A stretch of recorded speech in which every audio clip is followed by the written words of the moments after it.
The simple goal of a textbook is to inform and to educate. A textbook is definitely not a book you should just start reading. Use the contents page to select your chosen reading zone for your task first, or select the chapter or chapters that your tutor has told you to read. Our example here will be based on hacking a textbook chapter. First, get into a resourceful state for learning. And when you're in a good brain state, follow these 6 main steps. Step 1. Go to the summary of the chapter at the end, if there is one, and notice its key points briefly. If there's no chapter summary, just go straight to step 2. Step 2 is look at the main heading, the headings and the subheadings. Analyse them and their relationship to each other. Get the big picture first, always. Dig out that hierarchy of basic ordering ideas. Note the hierarchy down, either by mapping it or listing it, whichever suits your learning style most. Step 3. Read the introduction and note down any key points.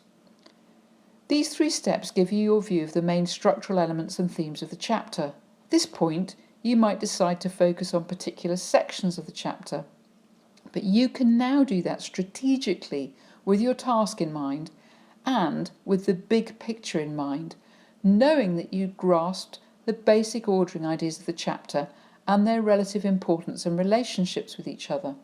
You can be confident moving on, and your grasp of the information is now clearly contextualised by your understanding of the structure and organisation of the chapter.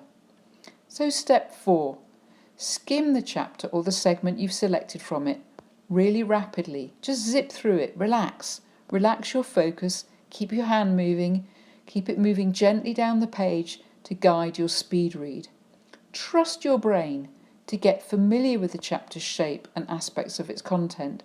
Just show it to your brain while you're in a good alpha learning state. Do it while listening to brain entrainment technology for even more effectiveness. Step 5. Skim the text again, this time more slowly. Now you're moving closer to normal reading for the first time. Start at the beginning of the chapter and see if you can spot any more basic ordering ideas in the body of the text that haven't been signalled by the headings or subheadings so far. You might see terms highlighted in bold or in italics, for example. You should also pay particular attention to the beginning and ending of paragraphs. These often contain clues about what's coming and what's just gone. For example, an author might say, having just examined X, we now move on to Y. You now know that X and Y are ordering ideas, and you now also understand where you are in relation to looking at X and Y, and in relation to the basic ordering ideas higher up the hierarchy of information, because you already have that hack to hand from step 2. All this time, you're more or less reading the chapter from front to back for the first time, and you're still filtering information actively. You're still analysing. There's nothing passive about this way of reading. Keep making constant assessments of relevance and meaning, and do this with your task in mind. Stay strategic.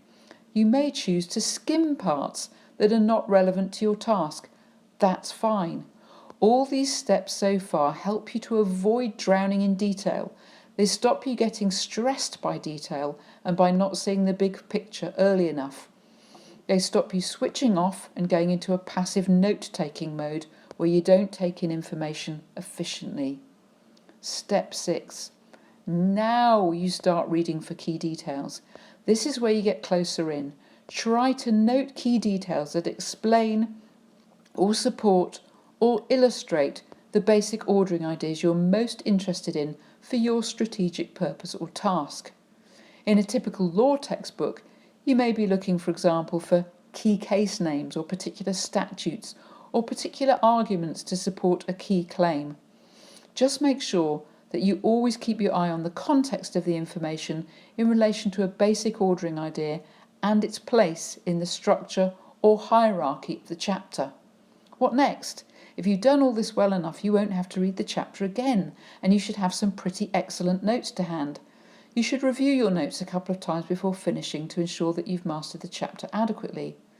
You can always revisit the chapter later if you need to, depending on how well you feel you did. Don't worry if at first you feel weird hacking textbooks in this way. It might seem quite demanding for you, but as you get better at it, you'll save more time than you can imagine and gain incredible efficiency at mastering textbook information. Practice until you feel masterful at this technique. Learn to do this early on and reap the benefits in massively improved confidence, accuracy, and saved time.